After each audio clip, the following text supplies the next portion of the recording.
But what the motive here is, why this happened, we don't know. And as we've said before here, Lester, we've seen the full panoply of these things at airports or public places where some people are motivated by terror groups, some people are motivated by other grievances, some people have mental problems. So until we get some definitive word from the authorities of what caused the shooting, we just can't say. And there's been no word that, for example, no word that the FBI is taking this over, which would be a sign that it's considered to be an act of terrorism. No one's saying that. Everyone's saying it's way too soon. So what we'll expect to see is this, and the reason for clearing people away from the parking lot is they want to make sure there are no explosive devices or anything else in the car. They've seen this happen in past instances. It would just be as a matter of precaution, a matter of prudence, but they'll get search warrants. They'll search this young man's house. They'll search his social media. They'll talk to family members and try to figure out what was going on here. Yeah, Pete, what we're watching is extraordinary. We saw people evacuate to the ramp, and what we're seeing now is people that appear to be undirected running actually across a runway. That's a runway, 28 right. I saw the hold short line there that you see that black and yellow line that would be a hold short for aircraft entering the actual runway. And people, again, they don't seem to be directed now, making their way across the runway as far from the terminal as they can be. So it's a little unclear whether this was a directed evacuation or if this was a panic based on something that was heard or people observing a flurry of police activity. But as I look at these pictures, families carrying children, people obviously without bags, they were left wherever they were, but they have actually made their way into the runway. We see one of the tugs, we see one official vehicle. There were buses out there that had brought people back in earlier, and there you see aircraft at their stands. But it's clearly a bit of confusion and possibly panic right there. You see a police vehicle, but people are essentially wandering across this airfield. That poses obviously a situation where you can't operate aircraft. It's also a potential risk to aircraft from what they call foreign object damage, people dropping things that could ultimately be sucked into engines. But this is a better shot now of some of what's going on outside the airport. People taking cover right now behind vehicles, police officer drawing his weapon there, people with their hands up. I don't know if they're being ordered to or not clear. This may have to do with a search for devices that the shooter may have left. We're not really quite clear, but clearly they are operating on the assumption that there is some sort of threat, some potential imminent threat there, people taking cover behind the vehicles. And there's a police officer who appears to be directing the folks. And here, again, a flood of folks here from the air side of the airport running out of the airport here. So something is going on that has been going on for the last several minutes, and we don't quite have a take on it. Let's listen. Is that WTVJ we're listening to?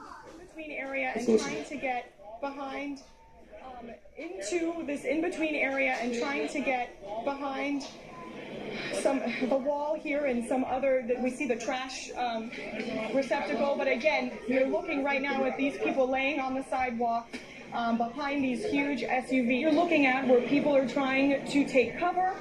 We do see one police officer. Do you see him, Steve? Behind that black SUV motioning, it looks like, for people to come over and to get behind these cars. You see him pointing there, trying to get a couple of these airport officials or airport workers in their vests behind vehicles. So this is the main scene that we're seeing right now. Obviously, people trying to take cover. We've got the other scene we were showing you a short time ago of people running across the runway here at Terminal 1.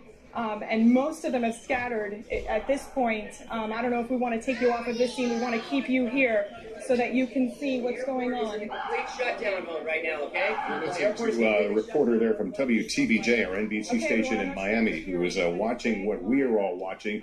2 camera views of this airport right now, suggesting some sort of panic, some sort of imminent potential threat here. People who have made their way onto the ramp, even onto the runway and taxiways at this airport right now, escaping what they believe to be an imminent threat. We don't know if someone heard something. Clearly, police officers are reacting in a defensive fashion. A few minutes ago, we saw officers, some in tactical gear, making their way up the stairs on the outside of a parking garage at the airport. leading us to wonder perhaps there was something, a vehicle belonging to the shooter, but we really don't know that. And I caution we're entering the speculation zone here, but we can see with our own eyes. This is the shot I was referring to. An officer in tactical gear and automatic weapons now, making their way up the outside of this garage.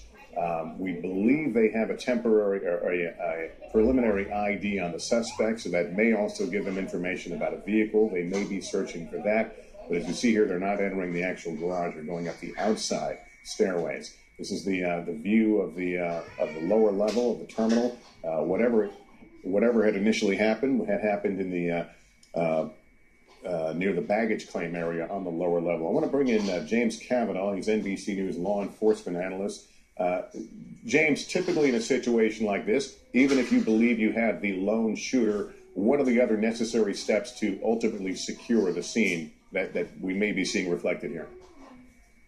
Right. Well, you have to sweep for other suspects, Lester. That's normal. You have to sweep for explosive devices and bombs. You have to secure the area. Of course, we all understand a large airport. But these actions we're seeing live that you're showing here, officers drawing their weapons. We don't know exactly what the report is. Is there reports of gunfire? Is there actual gunfire? Is rumors going through the crowd? So there's a lot of, consternation when you have a large crowd. You have a multiple homicide incident like this.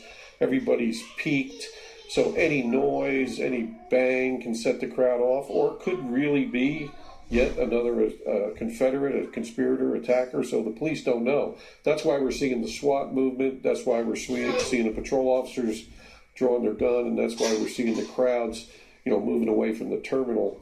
And the deputies moving them, say, go away from the terminal, get to somewhere that's not here so they can secure it. And James, with certainly all due respect to police officers on the scene, this is a confusing situation unfolding here. Does there come a point where the communications among officers is not clear and officers begin to react in defensive postures just based on what else they're seeing? Right. It breaks down for the officers just like it does for everybody else. The officers are spread about this area. You got terminals, parking garages, secure jetways, aircraft, and they're all throughout that area. And witnesses are saying things to them. They're observing things. Everybody's hearing is acute. So, sometimes a false report can cause an action. Let's hope it's just a false report, a rumor, or somebody heard something that reported a man with a gun. Sometimes they'll see a plainclothes agent with a gun and report a man with a gun, and then we go into this kind of posture. So that's not unusual. It just is not completely secured yet. It's not completely settled down yet. And unless they can determine there's not another conspirator there or explosive devices, this thing is still really hot for law enforcement on the ground. And, of course, for the citizens there. Live picture of Fort Lauderdale, Florida airport, where 13 people were shot today. 5 have been reported to have been killed. We're a couple of hours into this, and people had re-evacuated after some kind of scare or notification, both to the front of the terminal and onto the taxiway and ramp area and runway as well. We are getting these pictures